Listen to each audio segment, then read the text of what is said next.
Let's go out to the 610 hotline. Welcome in our guy from Sports Illustrated, Matt Verderame. Matt, I just got an email. I'm sure you can just get us into this party. I got an email officially, Sports Illustrated, the party for Super Bowl weekend. I know you have all kinds of pull, so I'm sure you'll have a VIP table for Cody, Drew, and I ready to go. Yeah, whatever you need. Perfect. I'll make a call to people that I don't even know exist, and we'll get it done. Thank you. Yeah, it's like one of those, like, hey, man, do you know this guy who works here? Like, there's like 20,000 people here. No, I don't. Honestly, I don't even know where it is, what day it is. I don't even know if I'll be there. Like, I know I'm at the Senior Bowl. I know I'm at the Combine. I know I'm credentialed to the Super Bowl. I have no idea. No clue. So this is one of those things you just kind of put your head down. If they invite you, great. If not, like, whatever. Yeah, it reminds me of what's the story always with ESPN, like the ESPYs, and like there's only like 6 people on air that get invited to the ESPYs. It's like the rest of the employees don't get to go anyway. Yeah, I hate to be honest with myself, but I don't think when they were putting together the guest list for that, they're like, wait a minute, we've got to make sure Matt Verderam's You there. were right after like Gronk. They're just like one step down. Yeah, I was probably somewhere between like 300th and like 9,000 on the list. So, I'm sure I'm the reason people are going to go. It's huge. Matt, how do you think, like, we're looking at the playoff field, and we play the game here in Kansas City just like every team plays, which is, who do you want the Chiefs to face? Steelers, obvious answer, if given a choice. But really, we were bouncing between Dolphins and Bills. But what I'm more curious about is, what do other teams say about the Chiefs? Because, like, I heard a clip from Stugotz yesterday where he was like, they can come here, it's fine. Do other teams fear Chiefs the way they do in previous years, out of just, like, pure respect at the very least? Let's put it this way. I think people look at the Chiefs as more vulnerable than in years past because they are. I also think nobody's lining up to see them in a playoff game. I mean, you're still talking about Andy Reid, who's going to walk into Canton 5 years after he retires. You're talking about Patrick Mahomes, who they might waive the voting period for him after he retires. There's Travis Kelce, who even with what is a down year for him, if he plays at all against the Chargers, probably going to crack 1,000 yards. And then there's Rice and Pacheco and a top 3 defense. I don't think there are teams that are just like, you know who we want to have come in our building? That team. I think they'd much rather face Miami, much rather face Cleveland, even though I think Cleveland has earned respect. Anybody out of the AFC South. The Bills and the Chiefs, to me, are on their own tier. They're teams that could lose to anybody, and they're teams that could go to the Super Bowl, and I don't know necessarily from a national perspective that would shock a whole lot of people either way. When you look at these teams this weekend and what they have to play for and the implications that it has, I mean, out of these teams that are currently in the playoff field or fringe, like how much of an impact does it have on some of these coaching situations? I know back when the McDermott comments came out about the whole 9/11 stuff, everybody thought, oh, this is it. But they've also now won a bunch of football games and they might make the playoffs. Is he safe? Are guys that are fringe playoff teams going to be, looking at different job opportunities? I'm talking about like in the NFC South even, where you could have a team like Tampa win the division. Everybody thought Todd Bowles was going to get fired. Right. I think in the NFC, if Tampa were to lose to Carolina, that might be enough to get him fired in that spot. But I think he's back. Dennis Allen, if the Saints still get in the playoffs, I would think he's gone. They're unlikely to get in. They have a few different paths, but none of them are very likely. Pete Carroll's safe. LaFleur's safe. Eberflus, obviously, they're not going to make the playoffs anyway, but he's done enough to be safe in Chicago. O'Connell's safe in Minnesota. I think it's a miracle that team's even in competition for the playoffs, considering all their injuries. So I think probably Dennis Allen's the only one on the fringe there. There's been talk around league circles with Sirianni and Philly and what's gone on there. I can't imagine he's on the hot seat. I know that they've really collapsed, but they just went to the Super Bowl. Right. Yeah. I just can't see that, even though I think there is some thought like, hey, this thing's gone downhill so fast and it's Philadelphia. In the AFC, McDermott's the one you look at and go, well, what would happen? I don't think he's getting fired. I mean, if they go to Miami and they lose by like 40 points or something, then maybe. But, if they go down there and they lose, it's bad. And you're going to have a lot of people locally calling for his head. But I don't think that he would be fired.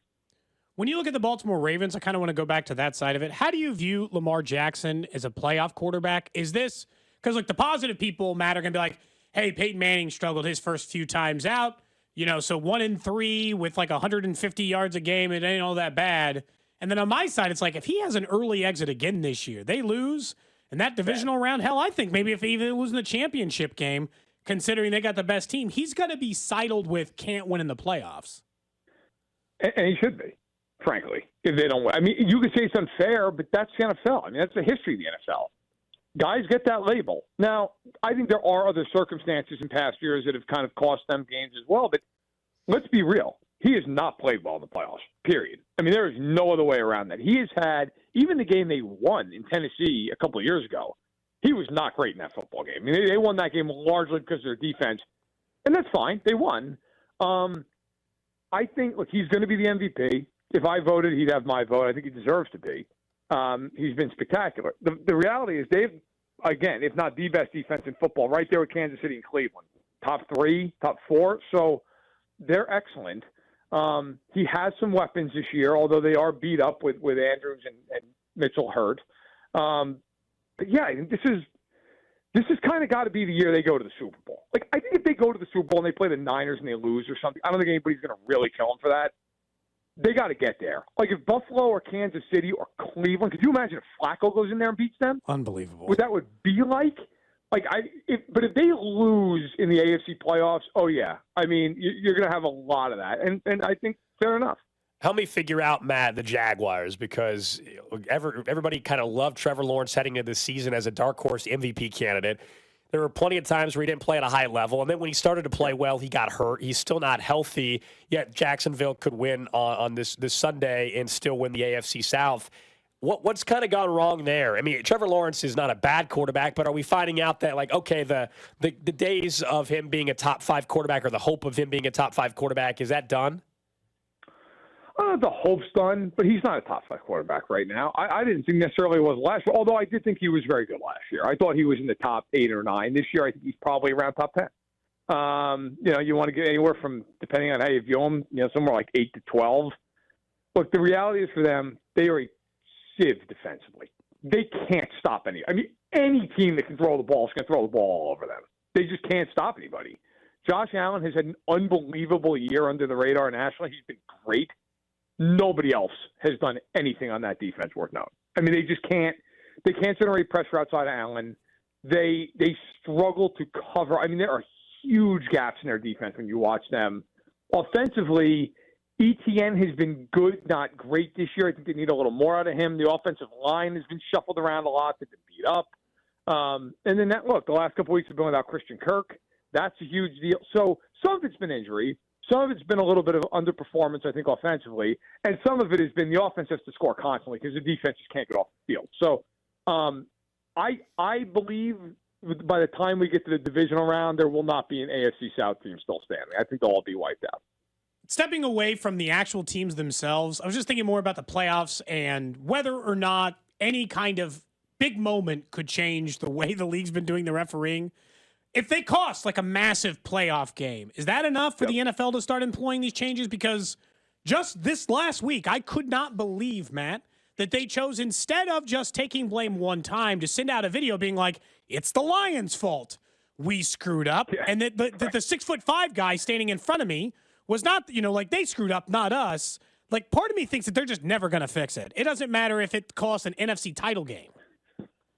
Well, it's funny. I'm actually working currently on a piece going out for next week for Sports Illustrated where I talk to a bunch of people inside the league. I mean, coaches, GMs, players, like people who are currently dealing with this situation day in, day out, affecting their job security. I asked them 2 questions. 1, if you had the power to change one thing about officiating, what would you do? And 2, what is most frustrating about the current state of officiating? And without delving into the whole thing, because I'd like people to maybe go and read it, the idea is essentially, look, the consistency is just brutal. I mean, it's just brutal. There's no week to week, game to game. Sometimes talking to some of these people, even within games, it's just all over the place. And I think there is an appetite with a lot of both coaches and players for a sky judge who can essentially come in, if people are familiar with hockey or if they watch soccer. There is a very quick and effective replay system. Like if hockey, something goes wrong, they go to Toronto immediately and they figure it out. And there's a command control room and they get it done. And hockey does a phenomenal job of it.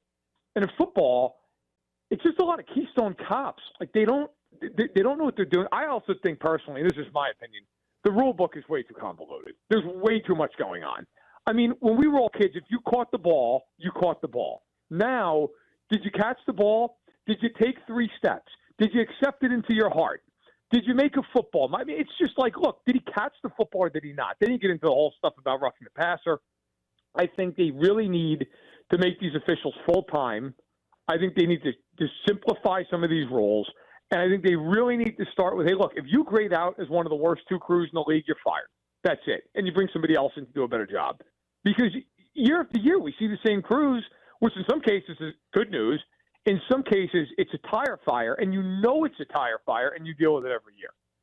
No, I think it's well said. I mean, the Sky Judge, I would wonder if the same lack of accountability from their peers, if you had a Sky Judge, would we still have the same problem, though? Would anybody, like, truly be willing, let's say in New York, as we say with baseball, like, would anybody in New York be willing to overturn the official and make them look bad? Like that, I still wonder if they that let would... me do it, I'll do it. I'm fine. I'm fine to overturn whatever. Yeah.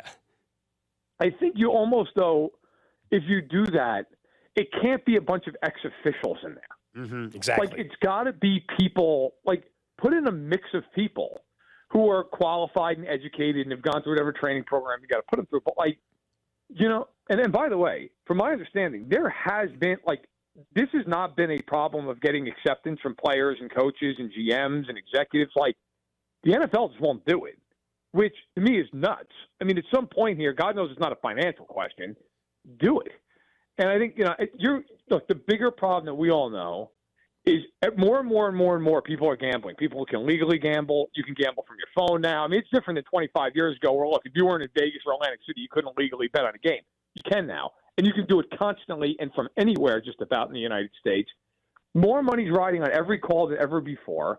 And look, you know, the officiating, by the way, I will say, the officiating's been horrible forever. The only difference now is you have Sunday Ticket and you have Red Zone and everybody sees everything. And even if you don't have that, you have social media. And you see these things from 900 angles. Go back and do what I do as a nerd. Go watch a game on YouTube from 1990. The officiating's hideous. But you just didn't see those games all the time because they're all regionally televised.